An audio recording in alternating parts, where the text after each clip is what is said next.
The Guardians of Justice Ending Explained. Well, that was interesting to say the least.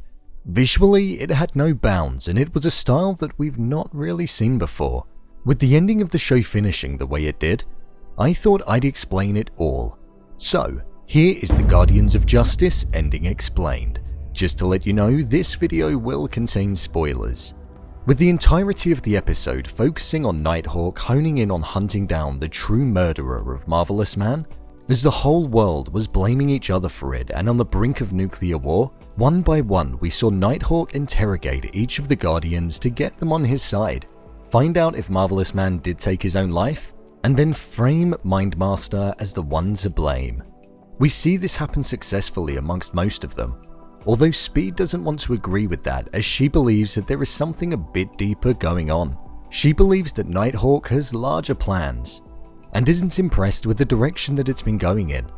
This leads her to jump onto the ship that Nighthawk has, and go there with the intentions of exposing the truth and stopping Nighthawk's fascist regime.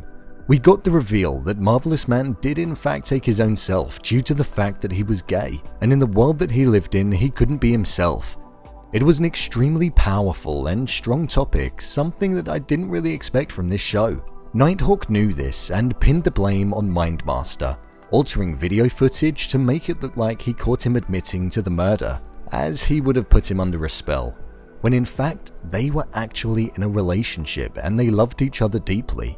This fake revelation stopped the world from fighting each other and got them on side, and were grateful for Nighthawk for finding the person who supposedly killed Marvelous Man. Nighthawk essentially became just as popular as what Marvelous Man was.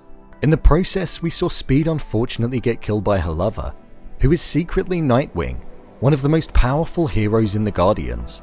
He seeks validation and approval from Nighthawk, almost like he's the true father figure. I thought it was an interesting reveal, and not one that I would have necessarily expected.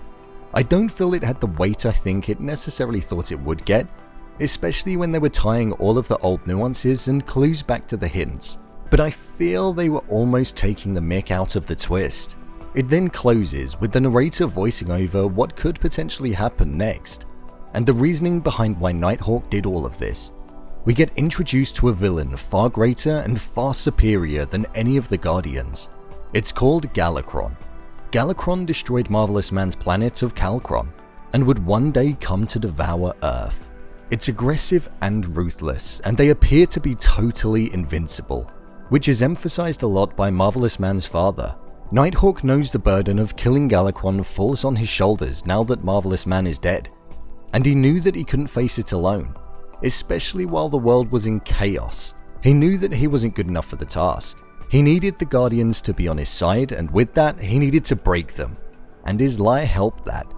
He needed an army, which he now has, seeing as though the rest of the world is not in chaos and are not in conflict with each other. They all fight for one cause, and that's under Nighthawk. He got this by giving America and the world a single common enemy, which was the Anubis. He now has the Guardians and the rest of the world on his side, all represented by the badge of the Hawk, with him as the leader. But we're then teased with the idea that this could all be myth and lies. This could be wrong and just a tale. We then close with the haunting voice of Speed beyond the grave saying, "What if you're wrong, Atticus?" And it will likely linger over him for eternity, highlighting that the bloodshed and death that we saw throughout the entirety of the first season of the show could have been all for nothing. Maybe that will be answered in Season 2. I likely think that it will be something that gets explored and picked up in Season 2 of the show. This adaptation to the bootleg universe was something special, and the creators' acknowledgement of the superhero movies we see today being far different from what they used to be is something that's really shown in this TV show. The show itself is a cross-functional look at the historical way people have digested superhero content. From comic books, 8-bit video games, over-the-top transitions, up to modern-day special effects. It's something different, something unique, and something that will stick in your head for a long time after watching it. What did you think of this show? Leave a comment down below, and don't forget to subscribe. I'll see you next time.